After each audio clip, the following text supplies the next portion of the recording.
ಮೇಕೆದಾಟು ಪಾದಯಾತ್ರೆ ಮಾಡ್ತಾ ಇರೋ ವಿಪಕ್ಷ ನಾಯಕ ಸಿದ್ದರಾಮಯ್ಯ ಹಾಗೂ ಕೆಪಿಸಿಸಿ ಅಧ್ಯಕ್ಷ ಡಿಕೆ ಶಿವಕುಮಾರ್ ಫುಲ್ ಸುಸ್ತಾಗಿದ್ದಾರೆ. ರಾಮನಗರದಿಂದ 7 ಕಿಲೋಮೀಟರ್ ನಡೆದು ಬಂದಿರುವ ಕೈ ನಾಯಕರಿಗೆ ಕಾಲ್ನೋವು ಶುರುವಾಗಿತ್ತು. ಡಿಕೆ ಶಿವಕುಮಾರ್ಗೆ ಆರೋಗ್ಯ ಸಿಬ್ಬಂದಿ ಬಿಪಿ ಟೆಸ್ಟ್ ಅನ್ನು ಮಾಡಿದ್ರು. ಸಿದ್ದರಾಮಯ್ಯಗೆ ಬೆಂಬಲಿಗರು ಕೈ ಬೆರಳು ಕಾಲಿನ ಮಸಾಜ್ ಮಾಡಿದ್ರು. ಮಾಯಗಾನಹಳ್ಳಿಯಲ್ಲಿ ಆ ಬಳಿ ರೆಸಾರ್ಟ್ನಲ್ಲಿ ಡಿಕೆಶಿ ಸಿದ್ದು ಸ್ವಲ್ಪ ಕಾಲ ರೆಸ್ಟ್ ಮಾಡಿದ್ರು. ಮತ್ತೆ ಪಾದಯಾತ್ರೆಯನ್ನ ಆರಂಭಿಸಿದ್ದಾರೆ. ಮೇಕೆದಾಟು ಪಾದಯಾತ್ರೆಗೆ ಬಿಜೆಪಿ ನಾಯಕರು ಕಿಡಿಕಾರಿದ್ದಾರೆ. ಸಚಿವ ಈಶ್ವರಪ್ಪ ಮಾತನಾಡಿ, ಮೇಕೆದಾಟು ಯೋಜನೆ ಕಾಂಗ್ರೆಸ್ ಪಕ್ಷದ ಪಾರ್ಟ್ 2 ಅವರಿಗೆ ಏನ್ ಮಾಡಬೇಕು ಅಂತ ತಿಳಿದಿಲ್ಲ. ಅವರ ಸರ್ಕಾರ ಇದ್ದಾಗ ಯೋಜನೆ ಯಾಕೆ ಜಾರಿ ಮಾಡಲಿಲ್ಲ. ಮೇಕೆದಾಟು ಪಾದಯಾತ್ರೆಯನ್ನ ರಾಜಕೀಯ ಅಸ್ತ್ರವಾಗಿ ಬಳಸ್ತಾ ಇದೆ ಅಂತ ಕಿಡಿಕಾರಿದ್ರು. ಇನ್ನು ಕಾಂಗ್ರೆಸ್ ಪಕ್ಷದ ಮೇಕೆದಾಟು ಪಾದಯಾತ್ರೆಗೆ ಮಾಜಿ ಸಿಎಂ ಜಗದೀಶ್ ಶೆಟ್ಟರ್ ಲೇವಡಿ ಮಾಡಿದ್ದಾರೆ. ವಿಧಾನಸಭೆ ಕಲಾಪ ನಡೆದಾಗ ಅಲ್ಲಿ ಇವರು ಚರ್ಚೆ ಮಾಡೋದಿಲ್ಲ, ಅದನ್ನ ಬಿಟ್ಟು ಪಾದಯಾತ್ರೆ ಮಾಡ್ತೀವಿ ಅಂತಾರೆ. ಸದನದಲ್ಲಿ ಕಾಂಗ್ರೆಸ್ ವಿನಾಕಾರಣ ಕಾಲಹರಣ ಮಾಡ್ತು. ಈಗ ಪಾದಯಾತ್ರೆ ಮಾಡುವ ಮೂಲಕ ಹೊರಗಡೆ ಕಾಲಹರಣ ಮಾಡ್ತಿದ್ದಾರೆ ಅಂತ ಕುಟುಕಿದ್ರು. ಕೊಟ್ಟಿದ್ರೆ ಮೇಕೆದಾಟು ಯೋಜನೆ ಒಂದು ಹೆಂಗೆ ನೀವು ಪಾರ್ಟ್ 2 ಅಂತಿದ್ರು, ಇದು ಕಾಂಗ್ರೆಸ್ ಪಕ್ಷದ ಪಾರ್ಟ್ 2. ಅವರಿಗೆ ಏನು ಮಾಡಬೇಕು ಬಿಡಬೇಕು ತೋಚ್ತಾ ಇಲ್ಲ. ಮೇಕೆದಾಟು ಬಗ್ಗೆ ಇದ್ರ ಬಗ್ಗೆ DPR ಮಾಡಿದ್ದು ಕುಮಾರಸ್ವಾಮಿ ಪೀರಿಯಡ್ನಲ್ಲಿ, ಭಾರತೀಯ ಜನತಾ ಪಾರ್ಟಿ ಸರ್ಕಾರ ಇದ್ದಂಥ ಸಂದರ್ಭದಲ್ಲಿ. ಅದಾದ ನಂತರ ಅದಕ್ಕೆ ನಾವು ಜಾರಿ ತರ ಪ್ರಯತ್ನ ನಡೆಸಿದ್ವಿ. ಈಗ ಇದನ್ನು ನಾವು ಮಾಡಬೇಕು ಅದಂತ ಯೋಚನೆ ಇಟ್ಕೊಂಡು ಮಾನ್ಯ DK ಶಿವಕುಮಾರ್ ಅವ್ರ ನೇತೃತ್ವದಲ್ಲಿ ಮೇಕೆದಾಟು ಮಾಡ್ತಿದ್ದಾರೆ. ನನ್ನ ಪಾದಯಾತ್ರೆ ಮಾಡೋಕ್ಕೆ ನಮ್ದು ಏನು ಅಭ್ಯಂತರ ಇಲ್ಲ. ನೀವು ಸರ್ಕಾರದಲ್ಲಿ ಇದ್ದ ಯಾಕೆ ಮಾಡಲಿಲ್ಲ? ಇದು ನನ್ನ ಪ್ರಶ್ನೆ ಅಲ್ಲ, ಇಡೀ ರಾಜ್ಯ ಜನರ ಪ್ರಶ್ನೆ. ಈ ರೀತಿ ಕೇವಲ ಹೋಟಿನ ರಾಜಕಾರಣ ಸಲುವಾಗಿ, ಕೇವಲ ಪ್ರಚಾರಕ್ಕಾಗಿ ಈ ರೀತಿ ಪಾದಯಾತ್ರೆ ಮಾಡುವ ಮುಖಾಂತರ ನಿಮಗೆ ಏನೂ ಸಾಧನೆ ಮಾಡಲಿಕ್ಕೆ ಸಾಧ್ಯ ಇಲ್ಲ. ನಿಜವಾಗಿ ನಿಮಗೆ ಜನಹಿತ ಮುಖ್ಯ ಆಗಿದ್ದರೆ ವಿಧಾನಮಂಡಲದಲ್ಲಿ ಚರ್ಚೆ ಮಾಡಿ. 4ನೇ ತಾರೀಕಿನಿಂದ ವಿಧಾನಮಂಡಲವಿದೆ, ಅಲ್ಲಿ ಚರ್ಚೆ ಮಾಡಿ. ಬಜೆಟ್ ಮೇಕೆದಾಟು ಪಾದಯಾತ್ರೆಗೆ ಮಂಡ್ಯದಿಂದ ಬೆಂಗಳೂರಿಗೆ ಹೊರಡಲು ಬದಲಿ ಮಾರ್ಗ ಮಾಡಲಾಗಿದೆ. ಮಂಡ್ಯದ ಮದ್ದೂರಿನಿಂದ ತೆರಳಲು ಕುಣಿಗಲ್ ಮಾರ್ಗದ ವ್ಯವಸ್ಥೆಯನ್ನು ಮಾಡಲಾಗಿದೆ. ಹೀಗಾಗಿ ಮದ್ದೂರು ಬಳಿ ಪ್ರಯಾಣಿಕರು ಆಕ್ರೋಶ ವ್ಯಕ್ತಪಡಿಸಿದ್ದಾರೆ. ಬದಲಿ ಮಾರ್ಗದಲ್ಲಿ ಹೋದ್ರೆ ಸಮಯ ವ್ಯರ್ಥ ಆಗುತ್ತೆ, ಸಮಸ್ಯೆ ಆಗುತ್ತೆ ಅಂತ ಪೊಲೀಸರೊಂದಿಗೆ ವಾಗ್ವಾದಕ್ಕಿಳಿದಿದೆ.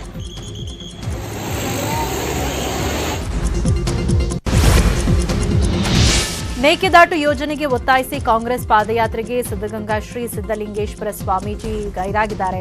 ಪಾದಯಾತ್ರೆಯಲ್ಲಿ ಭಾಗಿಯಾಗುವಂತೆ ಸಿದ್ದಲಿಂಗ ಶ್ರೀಗಳಿಗೆ ಡಿಕೆ ಶಿವಕುಮಾರ್ ಆಹ್ವಾನ ನೀಡಿದ್ರು. ಈ ಬಗ್ಗೆ ಕಾಂಗ್ರೆಸ್ ಅಧ್ಯಕ್ಷ ಡಿಕೆ ಶಿವಕುಮಾರ್ಗೆ ಸಿದ್ದಲಿಂಗ ಸ್ವಾಮೀಜಿಗಳು ಅಧಿಕೃತವಾಗಿ ಪತ್ರ ಬರೆದಿದ್ದಾರೆ. ಸಿದ್ದಗಂಗಾ ಮಠದಲ್ಲಿ ಜಾತ್ರಾ ಮಹೋತ್ಸವ ಜರುಗ್ತಾ ಇರೋದ್ರಿಂದ ಭಾಗಿಯಾಗೋಕ್ಕಾಗ್ತಾ ಇಲ್ಲ. ನಿಮ್ಮ ಪಾದಯಾತ್ರೆ ಯಶಸ್ವಿಯಾಗಲಿ, ಆದಷ್ಟು ಬೇಗ ಯೋಜನೆ ಜಾರಿಯಾಗಲಿ ಅಂತ ಆಶೀರ್ವದಿಸಿದ್ದಾರೆ. ರಾಮನಗರದಲ್ಲಿ ಕಾಂಗ್ರೆಸ್ ನಾಯಕರು ಮೇಕೆದಾಟು ಪಾದಯಾತ್ರೆ ಮಾಡ್ತಾ ಇದ್ರೆ ಅತ್ತ ಕೊಪ್ಪಳದಲ್ಲಿ ಕಾಂಗ್ರೆಸ್ ವಿರುದ್ಧ ಬಿಜೆಪಿ ನಾಯಕರು ಪ್ರತಿಭಟನೆ ನಡೆಸುತ್ತಿದ್ದಾರೆ. ಕೊಪ್ಪಳದ ಬಸವೇಶ್ವರ ವೃತ್ತದಲ್ಲಿ ಸಚಿವ ಹಾಲಪ್ಪ ಆಚಾರ್ ನೇತೃತ್ವದಲ್ಲಿ ಪ್ರತಿಭಟನೆ ನಡೆಯಿತು. ಪ್ರತಿಭಟನೆಯಲ್ಲಿ ಸಂಸದ ಕರಡಿ ಸಂಗಣ್ಣ ಭಾಗಿಯಾಗಿದ್ದರು. ಪ್ರತಿಭಟನೆಯಲ್ಲಿ ನೂರಾರು ಬಿಜೆಪಿ ಕಾರ್ಯಕರ್ತರು ಭಾಗಿಯಾಗಿದ್ದು ಸದನದ ಗೌರವವನ್ನ ಕಾಂಗ್ರೆಸ್ ಹಾಳು ಮಾಡಿದೆ ಅಂತ ಪ್ರತಿಭಟನಾಕಾರರು ಆಕ್ರೋಶ ವ್ಯಕ್ತಪಡಿಸಿದ್ದಾರೆ. ಜೆಡಿಎಸ್ ಸಂಸದ ಪ್ರಜ್ವಲ್ ರೇವಣ್ಣ ಧರ್ಮಸ್ಥಳಕ್ಕೆ ಪಾದಯಾತ್ರೆ ಹೊರಟಿದ್ದಾರೆ.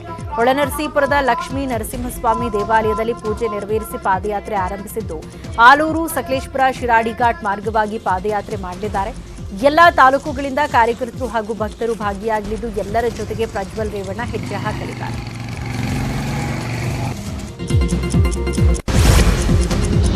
ಅತ್ತ ಪ್ರಜ್ವಲ್ ರೇವಣ್ಣ ಧರ್ಮಸ್ಥಳಕ್ಕೆ ಪಾದಯಾತ್ರೆ ಮಾಡ್ತಿದ್ರೆ, ಇತ್ತ ನಿಖಿಲ್ ಕುಮಾರಸ್ವಾಮಿ ಮಹದೇಶ್ವರ ಬೆಟ್ಟಕ್ಕೆ ಪಾದಯಾತ್ರೆ ಮಾಡ್ತಿದ್ದಾರೆ. ನಾಳೆ ಹನೂರು ತಾಲೂಕು ತಾಳ ಬೆಟ್ಟದಿಂದ ಮಹದೇಶ್ವರ ಬೆಟ್ಟಕ್ಕೆ ನಿಖಿಲ್ ಪಾದಯಾತ್ರೆ ಮಾಡ್ತಿದ್ದಾರೆ. 21 ಕಿಲೋಮೀಟರ್ ಕಾಲ್ನಡಿಗೆ ಮೂಲಕ ಬೆಟ್ಟ ಗುಡ್ಡ ಹತ್ತಿ ಇಳಿದು ಮಾದಪ್ಪನ ದರ್ಶನ ಪಡೆಯಲಿದ್ದಾರೆ. ಕಾಂಗ್ರೆಸ್ನ ಮೇಕೆದಾಟು ಪಾದಯಾತ್ರೆ ವೇಳೆಯಲ್ಲೇ ಪ್ರಜ್ವಲ್ ರೇವಣ್ಣ, ನಿಖಿಲ್ ಕುಮಾರಸ್ವಾಮಿ ಶಿವರಾತ್ರಿ ಪಾದಯಾತ್ರೆಯನ್ನ ಮಾಡ್ತಿದ್ದಾರೆ.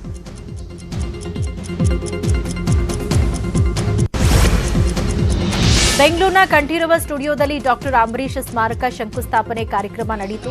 1.35 ಎಕರೆ ಜಾಗದಲ್ಲಿ 12 ಕೋಟಿ ವೆಚ್ಚದಲ್ಲಿ ಅಂಬರೀಷ್ ಸ್ಮಾರಕ ನಿರ್ಮಾಣ ಆಗ್ತಾ ಇದೆ.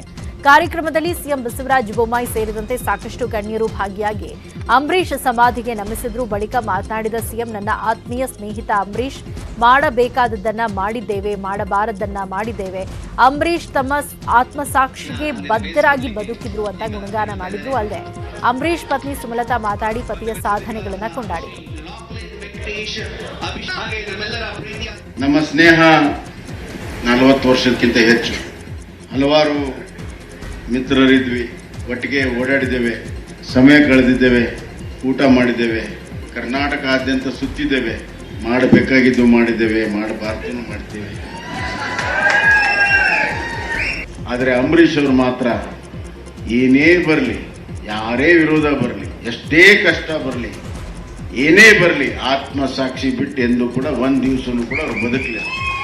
ಅಂಬರೀಷ್ ಅವರ ಜೀವನ, ಅಂಬರೀಷ್ ಅವರ ವ್ಯಕ್ತಿತ್ವ, ಮುಂದಕ್ಕೆ ಅವರ ನೆನಪುಗಳು ಯಾವತ್ತೂ ಶಾಶ್ವತನೇ. ಅವರು ನಮ್ಮ ಮನದಲ್ಲಿ ಯಾವತ್ತೂ ಇರ್ತಾರೆ. ಧರ್ಮಪತ್ನಿಯಾಗಿ ನಾನು ನೋಡಿದ ಉದಾಹರಣೆಗಳಿಂದ ಅವರ ಸ್ನೇಹಿತರು, ಅವರ ಅಭಿಮಾನಿಗಳು ಇನ್ನೂ ಹೆಚ್ಚಿನ ಮಾತುಗಳನ್ನ ಹೇಳ್ತಾರೆ. ಹೈಡ್ರೋ ಗಾಂಜಾ ಮಾರಾಟ ಮಾಡ್ತಾ ಇದ್ದ ಇಬ್ಬರು ಡ್ರಗ್ ಪೆಡ್ಲರ್ಗಳನ್ನ ಬೆಂಗಳೂರಿನ ರಾಜಗೋಪಾಲನಗರ ಪೊಲೀಸರು ಬಂಧಿಸಿದ್ದಾರೆ. ಆಂಧ್ರದಿಂದ ರೈಲ್ನಲ್ಲಿ ಗಾಂಜಾ ತಂದು ಬೆಂಗಳೂರಲ್ಲಿ ವಿದ್ಯಾರ್ಥಿಗಳನ್ನ ಟಾರ್ಗೆಟ್ ಮಾಡಿ ಸೇಲ್ ಮಾಡ್ತಾ ಇದ್ರು. ಖಚಿತ ಮಾಹಿತಿ ಮೇರೆಗೆ ದಾಳಿ ನಡೆಸಿದ ಪೊಲೀಸರು ಇಬ್ಬರು ಅಂತಾರಾಜ್ಯ ಪೆಡ್ಲರ್ ಅನ್ನು ಅರೆಸ್ಟ್ ಮಾಡಿದ್ದಾರೆ. ಬಂಧಿತರಿಂದ 21.18 ಕೆಜಿ ಹೈ ಎಂಡ್ ಗಾಂಜಾ ವಶಕ್ಕೆ ಪಡೆದಿದ್ದಾರೆ. ಕೊಪ್ಪಳದಲ್ಲಿ ಸಂಸದ ಸಂಗಣ್ಣ ಕರಡಿ ಸಖತ್ತಾಗಿ ಡ್ಯಾನ್ಸ್ ಮಾಡಿದ್ದಾರೆ. ಕೊಪ್ಪಳ ನಗರದಲ್ಲಿ ಗಾಣಿಗ ಸಮಾಜದ ಸಮಾವೇಶ ನಡೀತಾ ಇದೆ. ಕಾರ್ಯಕ್ರಮದಲ್ಲಿ ಭಾಗಿಯಾಗಲು ಆಗಮಿಸಿದ ಸಂಗಣ್ಣ ಕರಡಿ ಭರ್ಜರಿ ಸ್ಟೆಪ್ ಹಾಕಿದ್ದಾರೆ. ಗಾಣಿಗ ಸಮಾಜದ ಸಮಾವೇಶಕ್ಕೆ ಮುನ್ನ ನಡೆದ ಗಾಣದ ಕಣ್ಣಪ್ಪ ಜ್ಯೋತಿ ಮೆರವಣಿಗೆಯಲ್ಲಿ ಸಖತ್ ಡ್ಯಾನ್ಸ್ ಮಾಡಿ ಜೊತೆಗೆ ತಾಣಸೆ ವಾದ್ಯವನ್ನ ನುಡಿಸಿದ್ದಾರೆ.